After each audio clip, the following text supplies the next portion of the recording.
नमस्कार, one page YouTube channel में आपका स्वागत है। आज सुनिए मुंशी प्रेमचंद की लिखी कहानी आधार।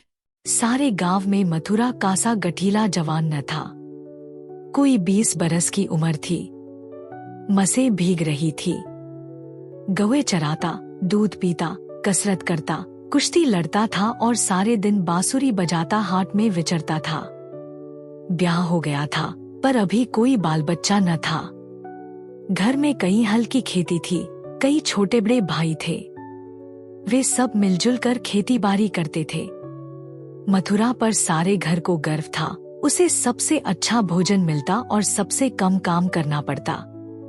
जब उसे जांघिया लंगोटे, नाल या मुगदर के लिए रुपए पैसे की जरूरत पड़ती तो तुरंत दे दिए जाते थे।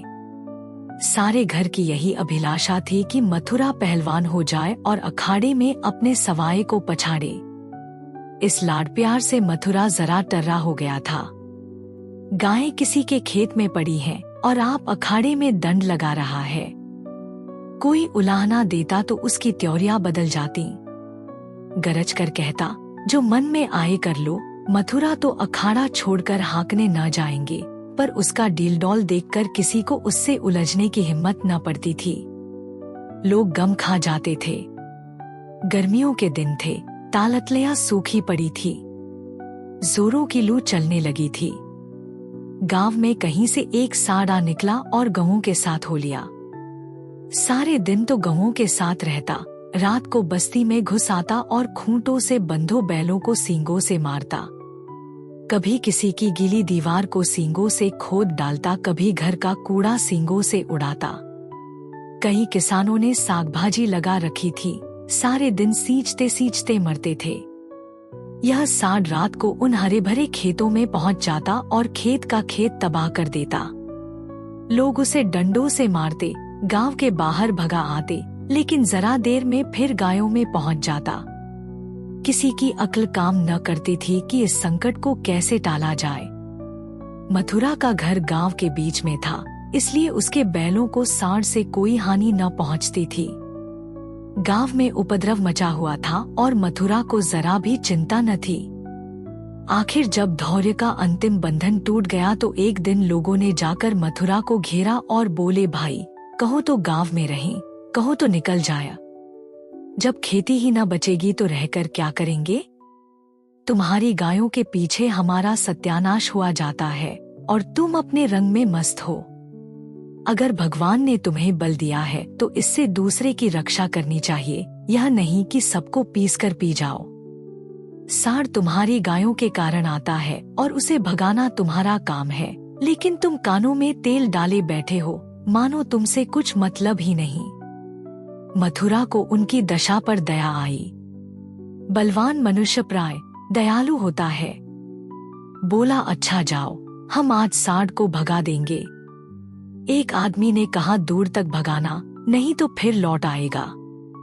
मथुरा ने लाठी कंधों पर रखते हुए उत्तर दिया, अब लौट कर न आएगा। चिलचिलाती दोपहरी थी और मथुरा साड़ को भगाए लिए जाता था। दोनों पसीने में तर थे।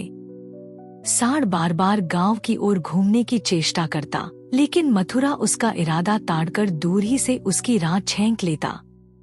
साड़ क्रोध से उन्मुत्ता होकर कभी कभी पीछे मुड़कर मथुरा पर तोड़ करना चाहता, लेकिन उस समय मथुरा सामना बचाकर बगल से ताबड़तोड़ इतनी लाठियां जमाता कि साड़ को फिर भागना पड़ता। कभी दोनों अरहर के खेतों में दौड़ते, कभी झाड़ियों में। अरहर की खूंटियों से मथुरा के पांव लहूलुहान हो रहे थे। झाड़ियों में धोती फट गई थी, पर उसे इस समय साड़ का पीछा करने के सिवा और कोई सुध न थी। गांव पर गांव आते थे और निकल जाते थे। मथुरा ने निश्चय कर लिया कि इसे नदी पार भगाए बिना दम न लूंगा। उसका कंठ सूख गया था और आंखें लाल हो गई थी। रुमरुम से चिंगारियां सी निकल रही थी। दम उखड़ गया था, लेकिन वह एक क्षण के लिए भी दम न लेता था। 2-2.5 घंटों की दौड़ के बाद जाकर नदी नजर आई। यहीं हार जीत का फैसला होने वाला था। यही दोनों खिलाड़ियों को अपने दावपेंच के जौहर दिखाने थे। साड़ सोचता था, अगर नदी में उतरा तो यह मार ही डालेगा। एक बार जान लड़ाकर लौटने की कोशिश करनी चाहिए। मथुरा सोचता था, अगर यह लौट पड़ा तो इतनी मेहनत व्यर्थ हो जाएगी और गांव के लोग मेरी हंसी उड़ाएंगे। दोनों अपने अपने घात में थे।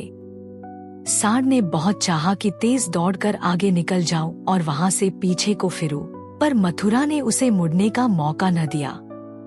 उसकी जान इस वक्त सुई की नोक पर थी। एक हाथ भी चुका और प्राण गए। जरा पैर फिसला और फिर उठना नसीब न होगा। आखिर मनुष्य ने पशु पर विजय पाई और सांड को नदी में घुसने के सिवा और कोई उपाय न सूझा। मथुरा भी उसके पीछे नदी में बैठ गया और इतने डंडे लगाए कि उसकी लाठी टूट गई। अब मथुरा को जोरों की प्यास लगी। उसने नदी में मुंह लगा दिया और इस तरह हाँ कहाँ कर पीने लगा मानो सारी नदी पी जाएगा।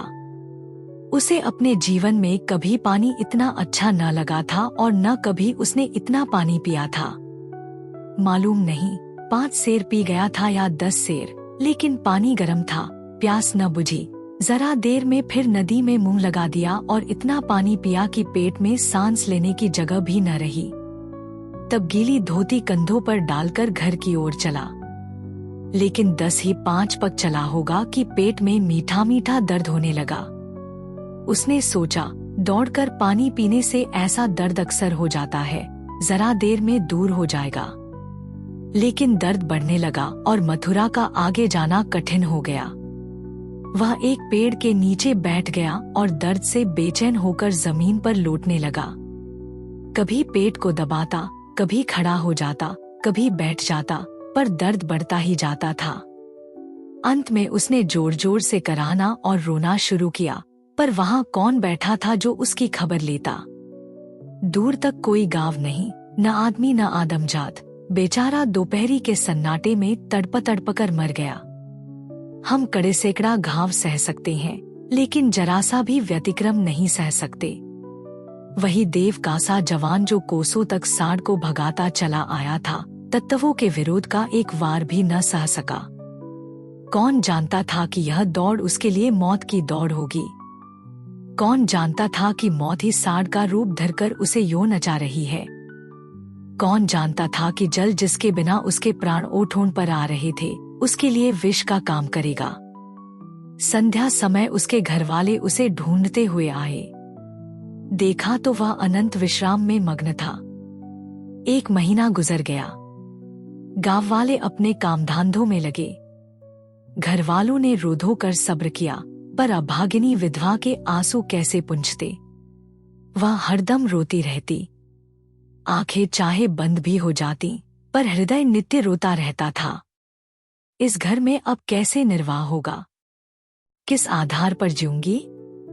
अपने लिए जीना या तो महात्माओं को आता है या लंपटों को। अनूपा को यह कला क्या मालूम। उसके लिए तो जीवन का एक आधार चाहिए था, जिसे वह अपना सर्वस्व समझे, जिसके लिए वह जिए, जिस पर वह घमंड करे। घर वालों को यह गवारा न था कि वह कोई दूसरा घर करे। इसमें बदनामी थी। इसके सिवा ऐसी सुशील, घर के कामों में ऐसी कुशल, लेन देन के मामले में इतनी चतुर और रंगरूप की ऐसी सराहनीय स्त्री का किसी दूसरे के घर पर जाना ही उन्हें असह्य था। उधर अनूपा के मैके वाले एक जगह बातचीत पक्की कर रहे थे। जब सब बातें तय हो गईं, तो एक दिन अनूपा का भाई उसे विदा कराने आ पहुंचा। अब तो घर में खलबली मची। इधर कहाँ गया, हम विदा न करेंगे। भाई ने कहा, हम बिना विदा कराए मानेंगे नहीं। गांव के आदमी जमा हो गए, पंचायत होने लगी। यह निश्चय हुआ कि अनूपा पर छोड़ दिया जाए। उसका जी चाहे चली जाए, जी चाहे रहे। यहाँ वालों को विश्वास था कि अनूपा इतनी जल्द दूसरा घर करने पर राजी न होगी। 2-4 बार वह ऐसा कह भी चुकी थी। लेकिन इस वक्त जो पूछा गया तो वह जाने को तैयार थी। आखिर उसकी विदाई का सामान होने लगा। डोली आ गई। गांव भर की स्त्रियां उसे देखने आईं। अनूपा उठकर अपनी सास के पैरों पर गिर पड़ी और हाथ जोड़कर बोली, अम्मा, कहाँ सुना, माफ करना। जी में तो था कि इसी घर में पड़ी रहूं, पर भगवान को मंजूर नहीं है। यह कहते कहते उसकी जबान बंद हो गई। सास करुणा से विह्वल हो उठी। बोली, बेटी, जहाँ जाओ वहाँ सुखी रहो। हमारे भाग्य ही फूट गए, नहीं तो क्यों तुम्हें इस घर से जाना पड़ता। भगवान का दिया और सब कुछ है, पर उन्होंने जो नहीं दिया उसमें अपना क्या बस। आज तुम्हारा देवर सयाना होता तो बिगड़ी बात बन जाती। तुम्हारे मन में बैठे तो इसी को अपना समझो, पालो पोसो, बड़ा हो जाएगा तो सगाई कर दूंगी। यह कहकर उसने अपने सबसे छोटे लड़के वासुदेव से पूछा, क्यों रे, भौजाई से सगाई करेगा? वासुदेव की उम्र 5 साल से अधिक न थी। अब की उसका ब्याह होने वाला था। बातचीत हो चुकी थी। बोला, तब तो दूसरे के घर न जाएगी ना? मां, नहीं, जब तेरे साथ ब्याह हो जाएगा तो क्यों जाएगी? वासुदेव, तब मैं करूंगा। मां, अच्छा, उससे पूछ, तुझसे ब्याह करेगी? वासुदेव अनूपा की गोद में जा बैठा और शर्माता हुआ बोला, हमसे ब्याह करेगी। यह कहकर वह हंसने लगा, लेकिन अनूपा की आंखें डबडबा गईं। वासुदेव को छाती से लगाती हुई बोली, अम्मा, दिल से कहती हो? सास भगवान जानते हैं। अनूपा, आज से यह मेरे हो गए। सास, हाँ, सारा गांव देख रहा है। अनूपा, तो भैया से कहला भेजो, घर जाएं, मैं उनके साथ न जाऊंगी। अनूपा को जीवन के लिए किसी आधार की जरूरत थी। वह आधार मिल गया। सेवा मनुष्य की स्वाभाविक वृत्ति है। सेवा ही उसके जीवन का आधार है। अनूपा ने वासुदेव को पालना पोसना शुरू किया। उपटन और तेल लगाती, दूध रोटी मलमल कर खिलाती। आप तालाब नहाने जाती तो उसे भी नहलाती। खेत में जाती तो उसे भी साथ ले जाती।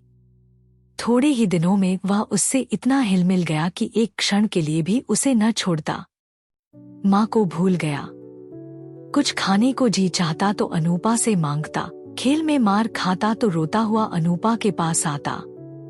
अनूपा ही उसे सुलाती, अनूपा ही जगाती। बीमार हो तो अनूपा ही गोद में लेकर बदलू वैद्य के घर जाती, वही दवाएं पिलाती। गांव के स्त्री पुरुष उसकी यह प्रेम तपस्या देखते और दांतों उंगली दबाते। पहले बिरले ही किसी को उस पर विश्वास था। लोग समझते थे, साल 2 साल में इसका जी ऊब जाएगा और किसी तरफ का रास्ता लेगी। इस दुधमुहे बालक के नाम पर कब तक बैठी रहेगी। लेकिन यह सारी आशंकाएं निर्मूल निकली। अनूपा को किसी ने अपने व्रत से विचलित होते न देखा।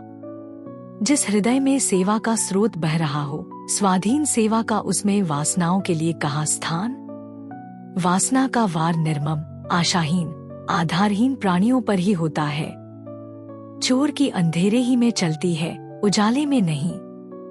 वासुदेव को भी कसरत का शौक था। उसकी शक्ल सूरत मथुरा से मिलती जुलती थी, डील डॉल भी वैसा ही था। उसने फिर अखाड़ा जगाया और उसकी बांसुरी की तानें फिर खेतों में गूंजने लगी। इस भांति 13 बरस गुजर गए। वासुदेव और अनूपा में सगाई की तैयारी होने लगी।